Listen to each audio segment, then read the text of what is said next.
You're listening to the OverFunctioning Leadership Podcast, learning leadership concepts through life experience. Welcome, friends, to another OverFunctioning Leadership Podcast. My name is Alex. I'm John. And I'm Zach. And we are very happy to have you once again. And in this podcast, we're going to be talking about bullying.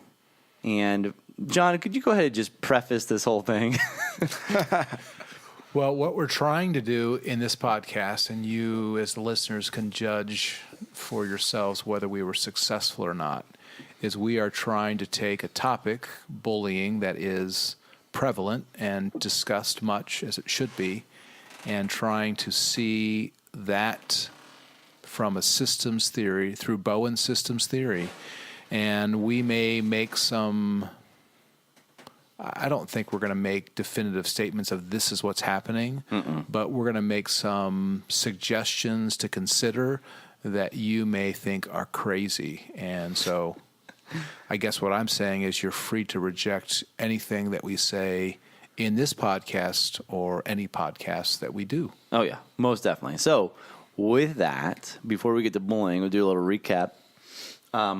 Last time, the OverFunctioning Leadership Podcast did emotional triangling. So, Zach, in very quick words, what is emotional triangling? Well, we are emotional beings, and so when we are in systems, when we are in units, the smallest possible stable unit we can be a part of is a 3-person unit. And I know, Alex, you're thinking, well, why can't we be a triangle with 2 points? It's because the second you get anxious, you're going to draw that third point in. So stable, 3 points. Okay. And so what that means is in anxious situations, you are going to typically draw close to one other person and be part of the insiders. And there's going to be an outsider, and you're going to mercilessly make fun of them. And we talk about that in our previous podcast. So, John, is he making fun of my geometry skills? No, I think he's actually looking at your stool. I invite all listeners to examine your stool, specifically to say that it's a 3-legged stool. And a 3-legged stool has, it has stability to it. A 2-legged stool tumbles over. That's why triangles actually help to keep a relationship, perhaps not from maturing, but at least stable. Well, I didn't like it. I want to draw closer to you so we can talk about Zach later. He'll be an outsider. We're just going to go ahead and triangle you, Zach. And all I can think about in this is I think it's Ben Stiller in the movie where he's a fashion super... Zoolander? Zoolander. He says, talk about it in front of my behind or something like that. Are you going to talk about me in front of my behind?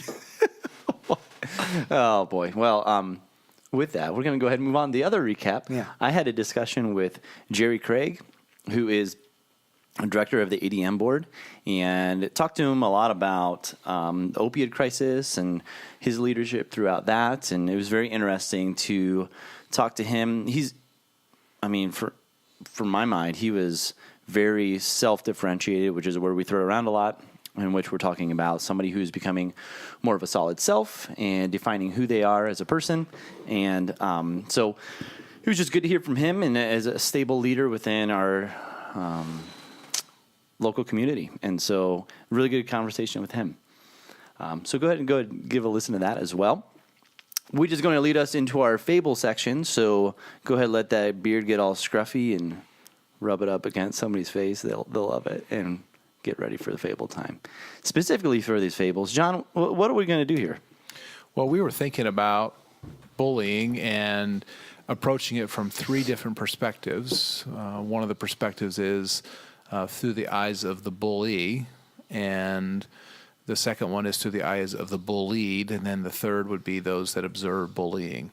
And I want to just, before I share kind of the direction we're going to go with this, is someone who's a bully is a person that's exhibiting behaviors. So for me personally, I don't know how you guys see it, but I hesitate to call someone a bully because it sounds like that they are stuck in that role and can't change. Mm-hmm. And so it's a person who exhibits behavior that is bullying, and you'll define that a bit later on. Yep. But we thought it would be helpful in our fable section for us to share individual stories of how we were bullied or picked on or whatever other word you want to use, and how we dealt with it as in our earlier years. And I think it can offer an insight into systems theory and looking at bullying perhaps in a perspective that I would say for most people they've never considered. Yeah.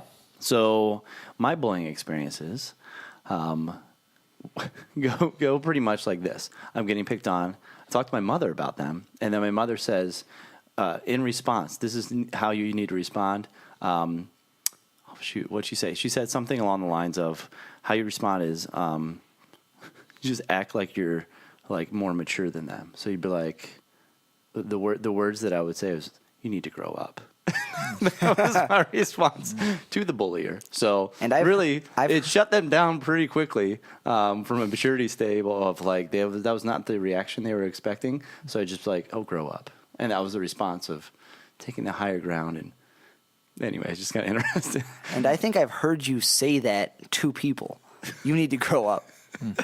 What? I think in a little more joking sense, but I'm pretty sure I've heard you use those words many it's still times. Sticking around. I'm very defensive. That's my automatic function, to go ahead and just tell people to grow up. So, Zach, you were bullied a lot, right?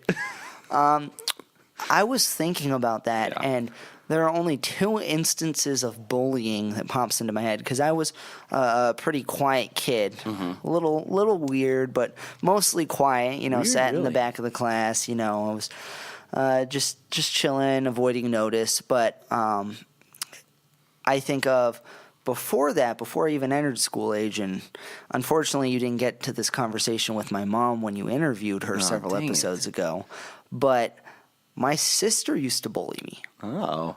I was like 4. She was 2.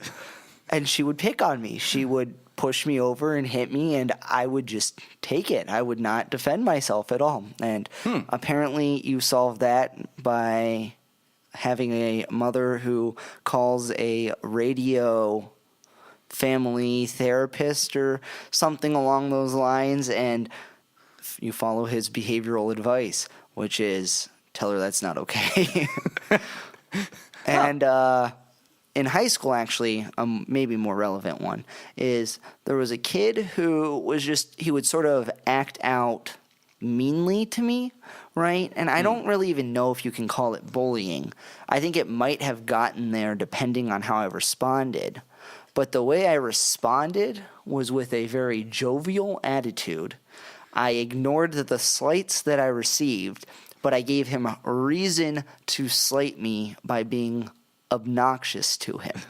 But in a way that was like giving him attention and showing him that I would be friendly to him, albeit in a way that would annoy him and let him continue to behave the way that he did. Interesting. John, how about your story? Well, I can think of 2 stories. One was a tip on how to deal with bullies. I remember my guidance counselor in high school said, if somebody keeps knocking into you in the hallway and intimidating you, what you should say to them is, quote, "Excuse me, but were you in my way?" And I remember thinking that was kind of odd. And so I tried it one time, and the person looked at me and shoved me down. And I thought, I don't think I'll do that again. Anyways, so that was a technique that I didn't find particularly helpful. Listeners, perhaps you have found that more helpful than I did.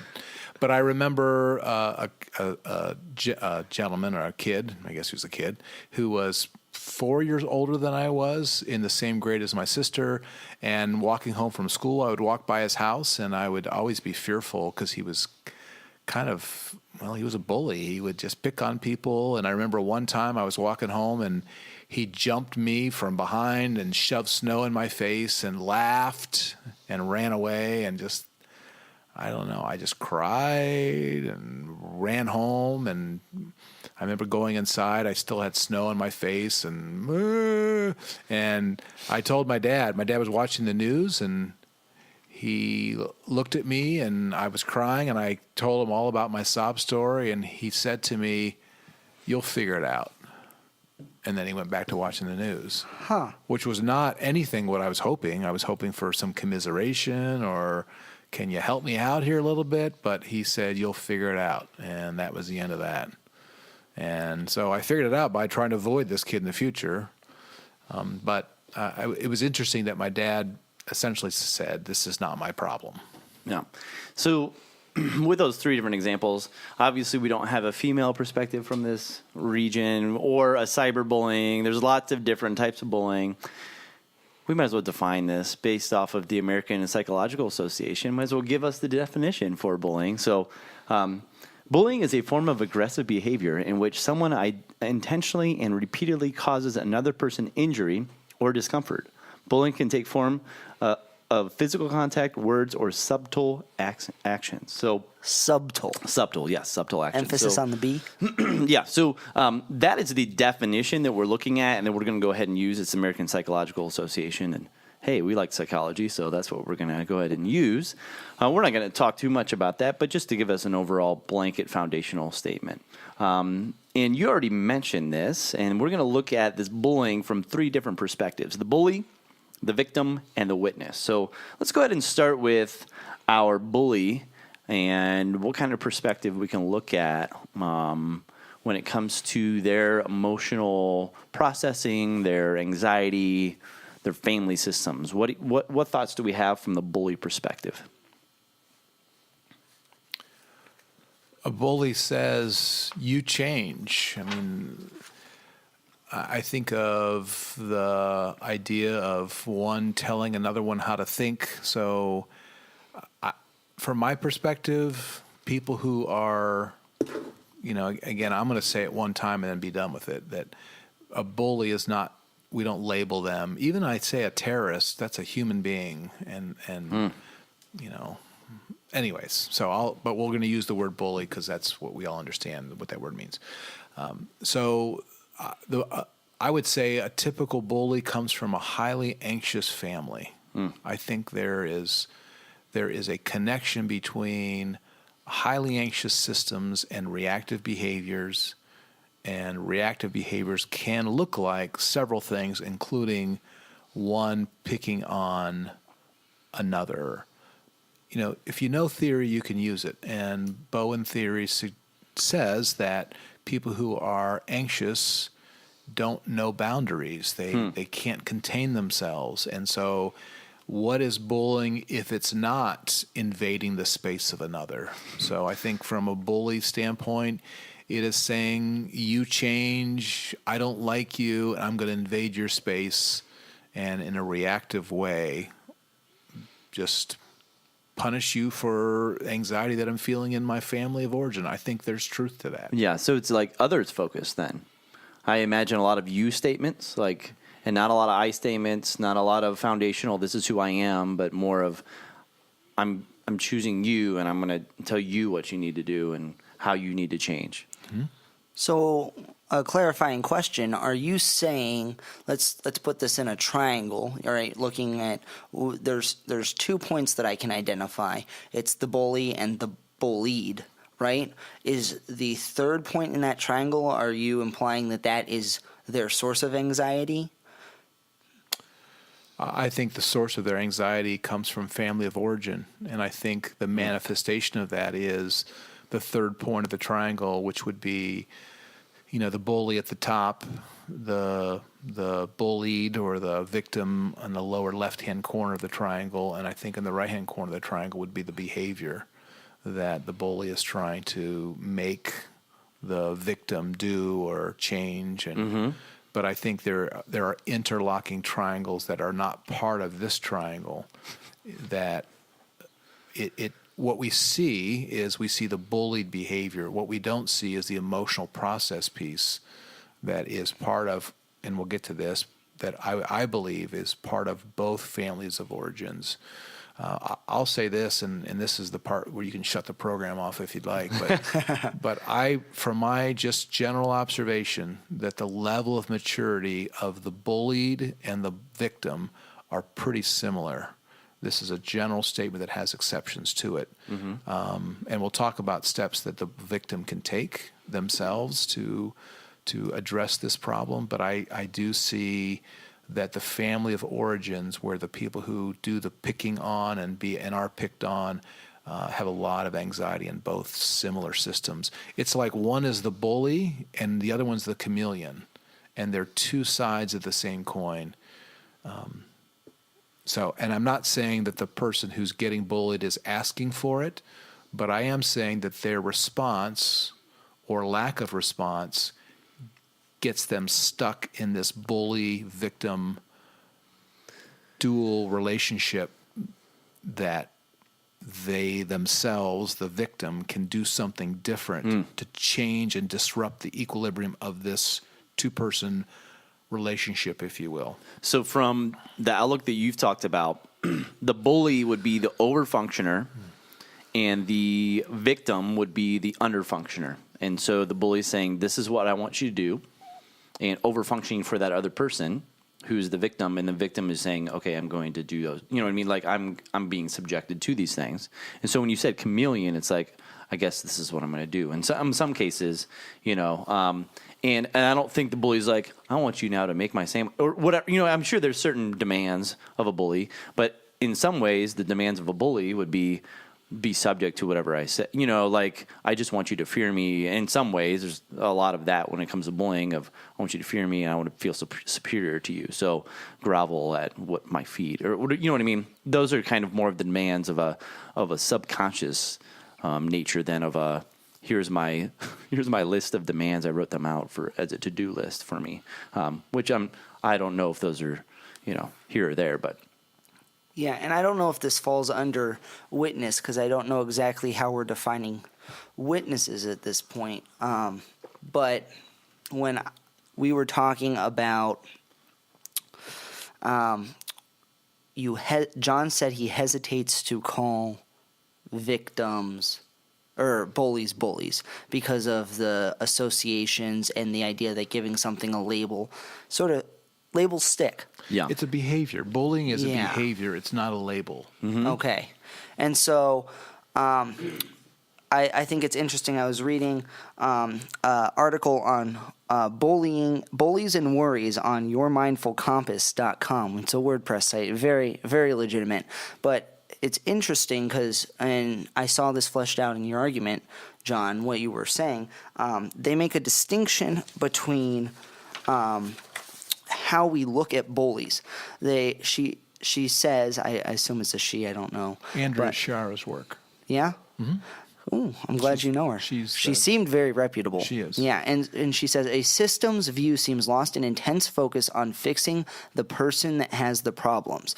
And she goes on to distinguish, a bully has a mindset. That's the thought that we have when we're thinking individual therapy. However, we're talking from a systems theory, and what we ought to be saying is a bully has a mindset and is surrounded by relationships. And I think the distinction between that is at base level, we talk about leadership as having influence. A bully is trying to exert influence on someone else forcibly. That's the issue at hand. And I feel, maybe wrongly, that when we try and treat bullies, we often tell them, this is how you ought to behave, right? And so while that might be appropriate, it seems very similar. It seems as if, in one side, we're telling a bully how to behave, we're forcing influence. Maybe rightly, a parent ought to, right? Yeah. Correct that behavior. But from the other side, a bully, you're seeing that and you're like, you have this power over me, this control, you're telling me what to do. Seems odd that I can't do that to someone else. Interesting.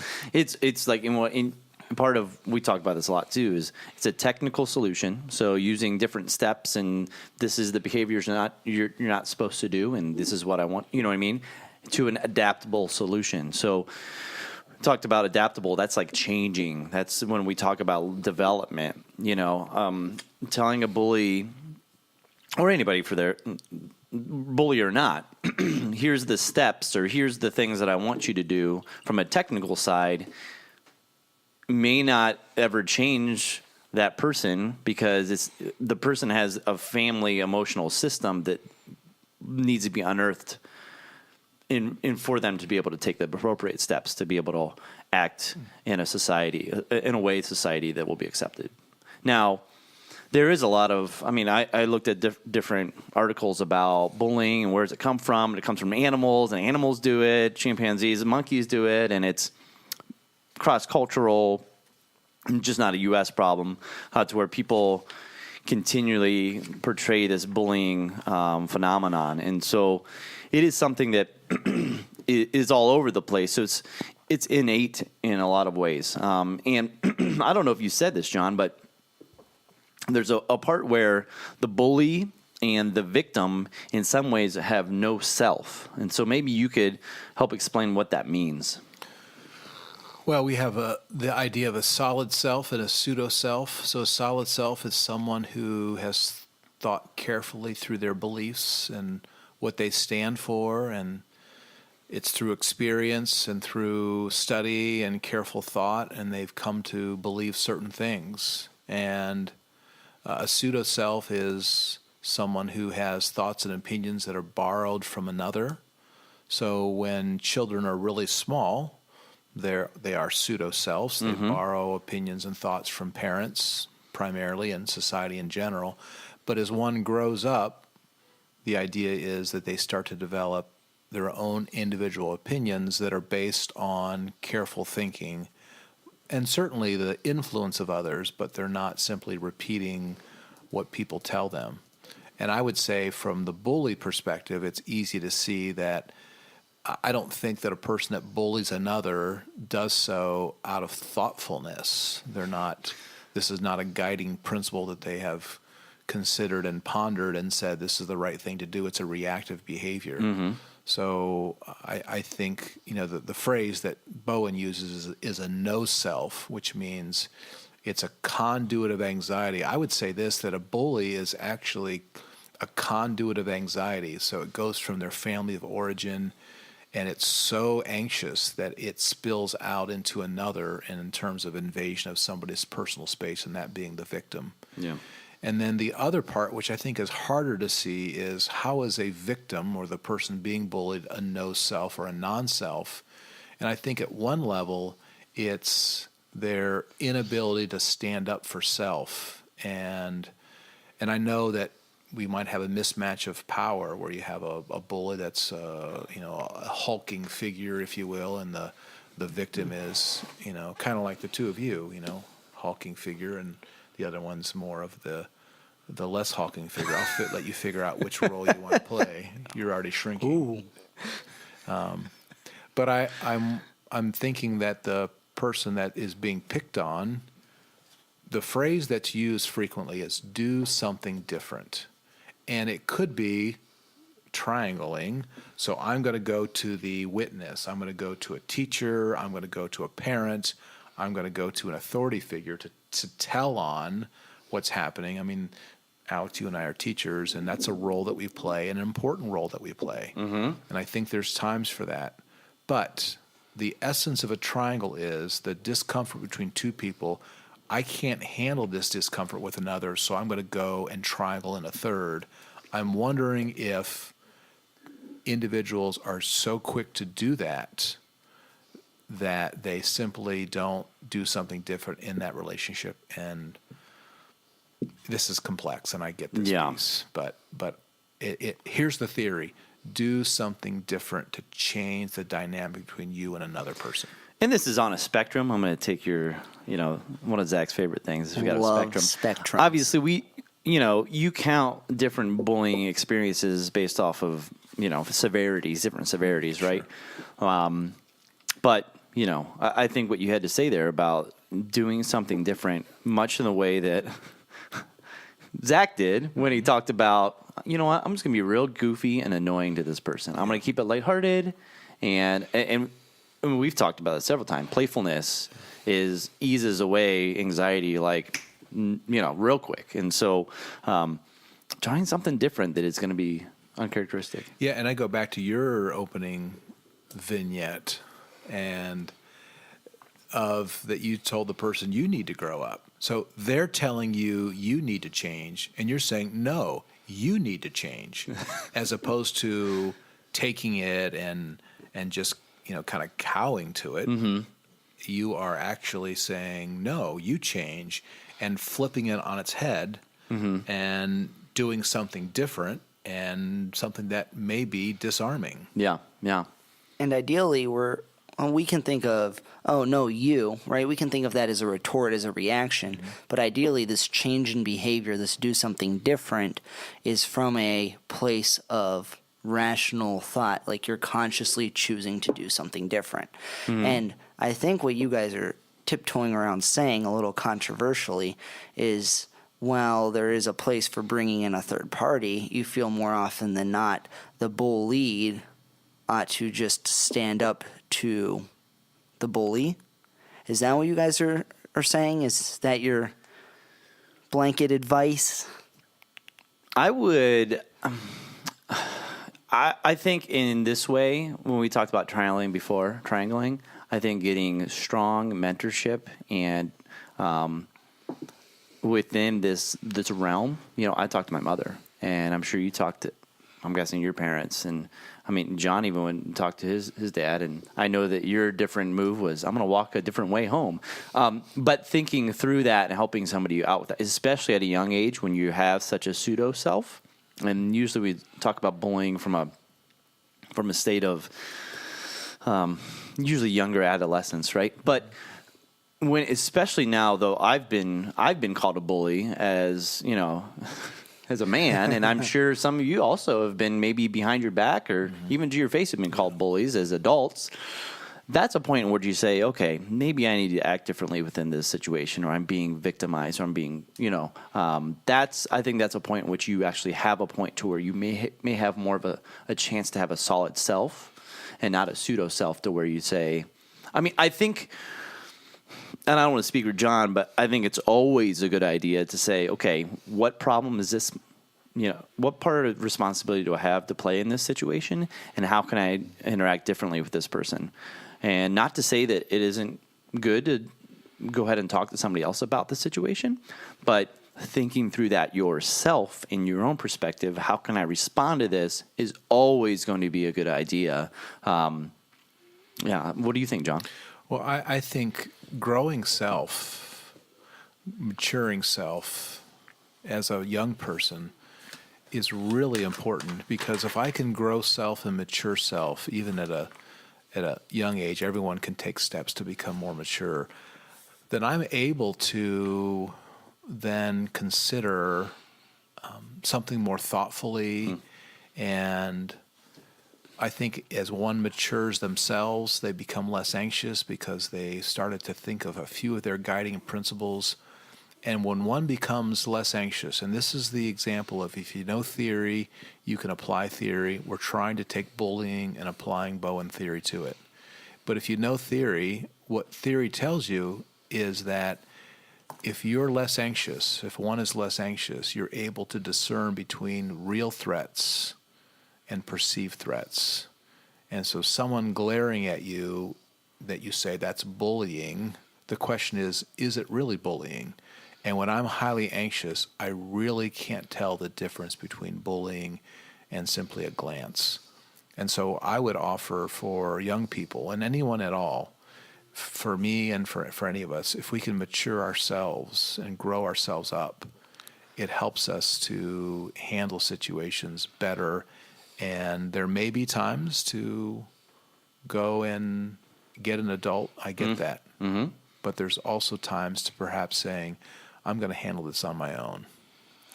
So I really like what you guys said. It brought some new perspectives. What I heard, and we'll see if this lines up, is that there is a key distinction to be made in the eyes of the bullied and of the observer. And in that, there is a inherent two triangles within that. There's the quote unquote, we'll call it the mentorship triangle, that between the person whose advice is being sought and the bullied triangle, where there's some third area that's sourcing this anxiety, that's causing this behavior, whatever that is, right? There's that triangle. And the key change in perspective needs to be from the bullied and the observer. That is to say, the observer needs to have a mindset where they are not a part of the triangle and not to create a new triangle. And so we talk about leadership as being influence. And so the objective in the mindset of the observer, as we continue to call them, ought to be, how can I better equip this person to, I'm going to say this ironically, be bullied, right? How can I help them change their behavior? When you talk about how you might not be able to distinguish the glance, right? Let's show them not only how to distinguish the glance, if we can, right? But better equip them to know how to change it. Rather than most people's first instinct, make a new triangle, whether that's calling Johnny's mother and saying, Johnny's mother, your boy Johnny is bullying my little boy Timmy. Fix that. So Yeah, and sometimes the perspective of the outsider is you have to be careful of. I mean, I was reading a story about mom. You know, her daughter came home and she had leaves in her jacket, like in her hood, and the boy down the street, you know, they were wrestling and he threw leaves on her, and she went ahead and perceived it as, this is bullying. Meanwhile, the girl was like, no, we're just having fun. He's my friend, you know, and kept pushing and pushing and pushing. This is bullying. And it's important there to discern exactly what is actually going on and listen to the person who's being potentially victimized and maybe not even at all victimized. The word bullying gets thrown a lot around right now, especially. I mean, bullied by this person and that person. And I don't think it's necessarily, I think we can sit here and be like, oh, yeah, it's a definition based. Let's go back to definitions and bring up Webster's. And no, this is an emotional process of looking at, let's get up in the tree. How am I responding to this and how are they responding to me? Instead of, let's just label it and call somebody a bully, and that's how they're labeled now forever. In some ways, yeah. yeah, and so that ties right back into my other triangle, the bullied triangle, right? And the key there is not to expect someone else to care about your problems. That's not to say that people won't, but when you find that, that's a blessing in itself. Oh, man. But don't do yourself the disservice of expecting them to make their own triangles to solve your problems for you.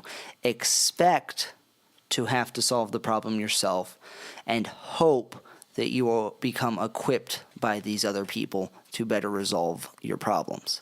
So, for our listeners, when is it appropriate to triangle in an observer, an authority figure, to mediate this, to solve the problem? And when is it the responsibility of the victim to stand up for self? I'm wondering how you guys see those two, different ways to think about it. Wow. You know, I want to put it on a spectrum, but I think there's on some points there's like, what's the amount of physical harm that we're looking at here? I mean, that's pretty straightforward of how much physical harm or how much emotional harm right off the get-go is actually going on here. If it's like, man, they're going to throw me down a flight of like we're talking about extreme, okay. I mean, where are we jumping in at the thing too? Like, are we looking at this a month down the road and it's been going on for a month? Or there's so many different factors here. But from my perspective is, and we talked about this over and over again. What's the first thing we can do is look at how we're going to treat this differently. How can I react differently? How can I respond differently to that system? There's something to be said about allowing somebody else, whether this is bullying or anything else, to figure this out themselves and grow from that experience. And in our society, this is an observation that I have: risk versus safety. We are a safety society, and when we cling to safety, the notion that a person needs to define self and defend self is not acceptable. Like, triangling happens frequently and quickly, that this is a threat and we need to get this taken care of right now. And we have this is a general statement, our spirit of adventure and risk in our society, I believe, is compromised at the altar of safety. And because of that, being able to wisely discern this is really tricky when anxiety is high, and we cling to certainty and safety, and we just don't tolerate pain very well. Yowzers, yeah, for sure. What do you think, Zach? I think I agree with on a whole what you guys are saying, but on the other end of it, and I think that's the thing that makes this conversationally so difficult, is you can look at studies of, while I was researching this concept, a study from, I think it was 2007 came up talking about the correlation between being a sexual minority and being bullied. And specifically, let's say with transgender, that's a very relevant topic today. The suicide rates and the bully rates, there's a huge correlation between that. And I don't want to say causation, but at that point, how do we talk about the responsibility of the observer, right? Well, I mean, I don't want to oversimplify things, but there is a lot of, I'm guessing there's a lot of anxiety that's going to be bred out of, okay, I am transgender and I have to tell people about that. I'm guessing a lot of it, that's risky, and there's a lot of anxiety that's bred out of that. And so combine that with now a bully coming and producing their anxiety on top of me while I'm already having this anxiety, man, that's going to make a big mess of things. And so there's almost step by step here of what does this mean to be transgender? What does this mean to X, Y, whatever those different things are? Back to that, I hate to oversimplify it, and we all know that's on a spectrum, but it's what is my immediate familial anxietal system looking like? And is there a way that there's a reduction that could happen there that would perchance maybe lower the other anxieties that are being throughout my life when I go to school, when I go to work, when I go to these different things? And so I don't mean to oversimplify, but there's something based off of the theory that we talk about week in and week out. It's about this familial anxiety and that spilling over. And then you throw more anxiety on top of it. It's just more fuel to that fire that if you do not respond the way that you maybe should, it's going to make the reactivity is just going to swirl up all that, and more anxiety could not being released, being triangled into different things. It's a big mess. And I'm not saying I'm not caught up in that different anxietal triangles and throwing fuel on the fire. Man, I do it all the time. But I mean, especially if you're from a family where that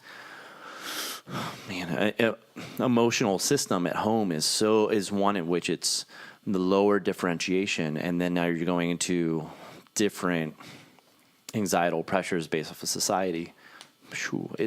That's a tough position to be in.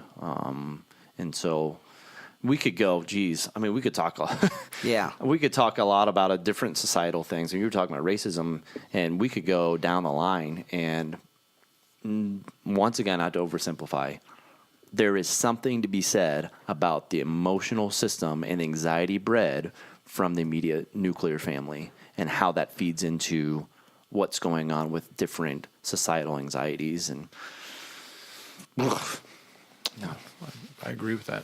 So we have been going here for a while. I'm thinking we need to wrap this bad boy up. As much as, we could talk about bullying for another half hour. But I think it would be good to talk about, just real quick. So as a bully and the victim, we talked about how there could be a difference when it comes to a lower self-differentiation, especially in the home, and how the definition of self on both sides could be tricky. Even as a witness or observer, without a higher level of self-differentiation, being able to perceive that situation can muck the waters up and really be a diagnosis in which there may be a better idea of trying to work through this situation and helping somebody as either the bully or the one being bullied work through a situation of their own anxiety to go ahead and take away the technical solution and make it more of an adaptable solution of how are we going to change as a person and how can I better deal with my anxiety so I don't continue bullying or being bullied myself. And so, as leaders, what we're basically saying, I guess, is that we are called to bring awareness to emotional processes, but without really saying those words, because it's a big word. It's a mouthful. It is. Yeah, the emotional process piece that's going on in both of those systems is, I would say, very heightened anxiety. And so if you're a parent and you're listening to this podcast and you have a child that is either being accused of bullying and you've seen that, or of being a victim of bullying, how might you respond? And I think you need to be a resource to the individuals involved. But I think clearly, how can I bridge the distance gap between me and my child? How can I calm the family system down just a bit? How can I mature myself as the parent? And when a parent or a leader matures themselves, the system responds in more thoughtful ways.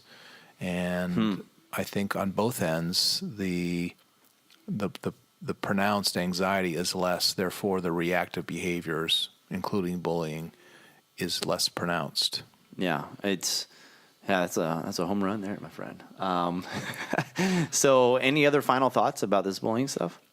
Just a final thought jumping off of John. That's why family systems theory is such an interesting concept, because we're talking about asking ourselves the question, how can I be better, rather than creating a problem, this self-thinking versus others thinking, right? Rather than looking at the bully as a problem and saying, how can I fix them, right? Saying, how can I better be a part of the system? And that's interesting in the fact that if we're talking about schoolyard bullying, right, that we're actually required on some intrinsic level to beg the question to the parent who at some point has responsibility to their child to attempt to correct their behavior into a societally normative fashion. We're begged to ask the question, what can you change about your behavior to stop your child, to help your child essentially not bully, which is so fascinating. Yeah. And not from a technical solution, from how am I going to change my behavior, which flips the whole process on your head. Instead of here's a form and here you fill it out and this is what's going to happen next, X, Y, Z, and boom, boom, boom, Saturday school, and what happens on Monday, come back and the same situation happens over again. And so, wow. Yeah, big time. Well, with that, I believe we need to close this bad boy out. So you can email us. We would love to get some emails, some responses. You got a situation you want us to talk about and spill out and look at our lens of emotional process and bone systems theory. We would love for you to email us. Especially if we said something in this that is confusing or that you do not like. Call us out. Send us an email, post something angry on our Facebook while also giving us 5 stars. We would like that. Yeah, so email, by the way, is theofpodcast@gmail.com. That's theofpodcast@gmail.com. Check us out on the YouTubes and on Facebook, Simplecast. Yeah. And we'd like to throw a shout out again to Jesse Huffstetler for our amazing intro and for, what's it called, John? The Star-Kissed Listener. Yes, the Star-Kissed Listener, or the Starfish Limiter, I believe it's called. Yeah. So thank you, Jesse Huffstetler. You can find him on Spotify under Jetler. Yes, awesome. Well, with that, I am Bruce Banner. I am Barry Bonds, and I use steroids. And I am Dwayne The Rock Johnson. And we will check you out later. Holla. We